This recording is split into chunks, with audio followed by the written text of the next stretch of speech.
The URC season is coming to a close this weekend, folks, with the Leinster lads taking on the Bulls. But how has this season been overall? Has it been better than the previous season, or is it a step back for the URC? Let's go through some of the key metrics like the attendances and the competitiveness, the race for the eight, and we'll look at the big picture of the competition, and you guys can let us know your thoughts on whether you thought this year was a cracker or was it a bit of a dud? It might just depend on which team you follow, to be fair. Like if you're a Sharks fan or a Scarlets fan, you're probably less happy than last year because your teams took a big step back. And if you're a Connacht or a Lions fan, you probably enjoyed it a fair bit more. Attendance-wise, if we start with that, the numbers are overall down from the previous year, down about 6.4%, which is, it's obviously a concern, but there's a whole bunch of moving parts with attendances. Now, the URC is kind of a weird competition because the difference between the big attendance teams and the bad attendance teams, or at least low attendance teams, is vast. I feel like way more than anything between like the top 14, the Prem, Super Rugby. Like you got Zebra getting 2,000 fans a game, and you got the Stormers getting like 20, 30,000 fans a game. There's a massive, massive difference. Some of the teams do average, I think, which is kind of like probably the standard across most of the pro comps, like 10,000 fans. Like the Stormers are actually up. They're on around 26,000. Leinster are a bit down with 21,000. The Sharks are on 17, which is a bit down. Munster are steady at 14. The Bulls are down to 13. Ulster's down to 12. Edinburgh steady at around 10. Everyone else is below 10. But then there's also some attendances, like the Scarlets are up from last year despite having a terrible season. And the Dragons had a better year, but their numbers are down.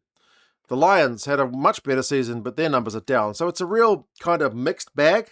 And as I said, there are a lot of variables as to why the attendances might be there. Like Leinster's not been playing at the RDS, which is their regular ground, which is being redeveloped. So you would think once they get back to their regular home, better atmosphere than the Aviva, which is always half empty because it's a huge stadium, not made for club rugby.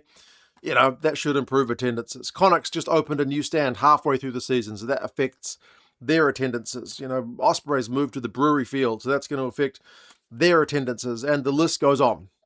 There are a lot of variables every year with the stadiums. Even the fact that like Leinster toured South Africa in round one, when I feel like South African fans are mostly just enjoying their break, didn't really draw the crowds. Whereas the year before, I think Leinster toured right at the end of the competition when people are, you know, focusing on playoffs modes. You're going to draw a bigger crowd when people are more focused on the competition. Round one, round two, probably caught people a bit more surprised. So there's a lot of variables with the attendance, but overall the fact is the numbers are a bit down from last year with, as I said, a few exceptional kind of bright spots like the Scarlets and Benetton and the Stormers and whatnot.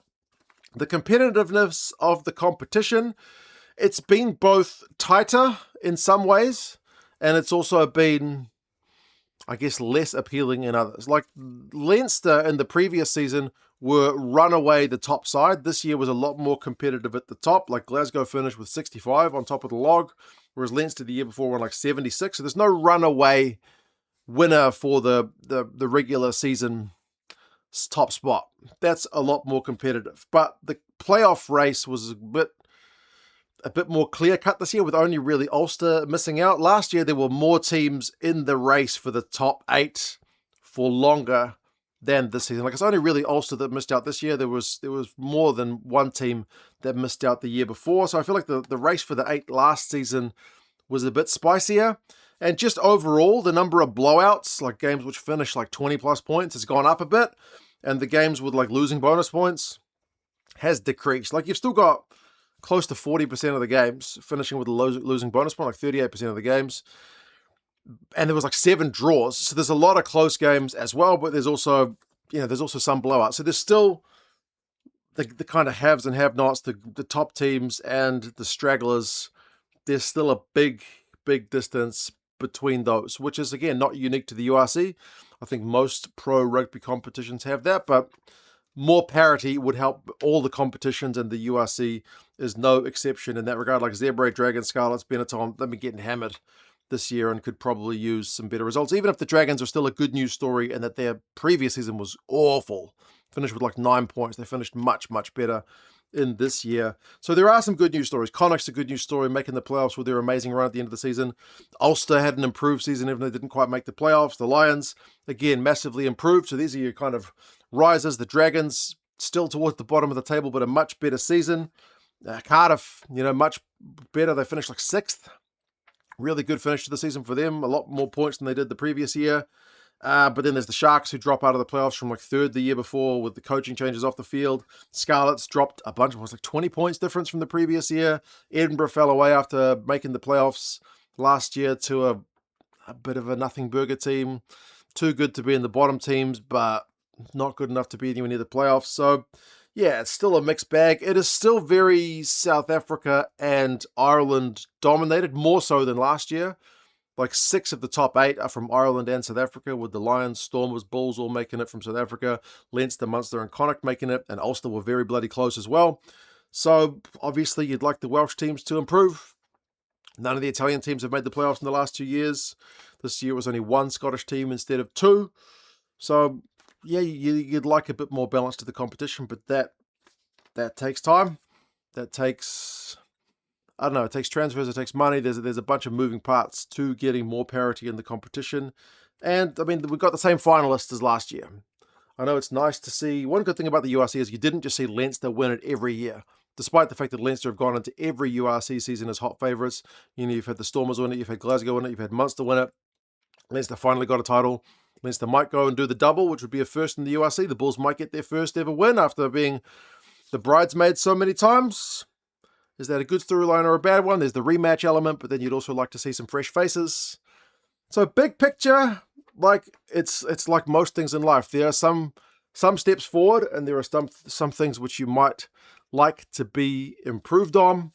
Once we get next season underway, we'll be getting more data. We'll be able to see what the competitiveness is like of the competition.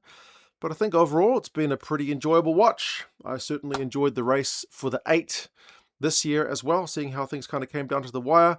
The season does have a little, it has its moments where it drags a little bit kind of mid-season, but again, that's not out of the ordinary when focus switches to the Six Nations and whatnot, and teams are sending B teams, and there's the disruptions of Champions Cup and Challenge Cup and whatnot. But yeah, I still think the competition is an entertaining one. They need to improve their highlights. The highlights are still god-awful, edited really poorly. But overall, I think there are still bright signs for the URC. We do have the lingering question mark about what happens with the Welsh sides, because there could be potentially one being removed and replaced. But we will see. You guys let us know your thoughts. Do you think it's been a good season this year compared to the previous? Take care. Subscribe to the channel if you haven't done so already. I'd love to have you here for some more URC chat. Take care, and I'll talk to you guys again soon. Later.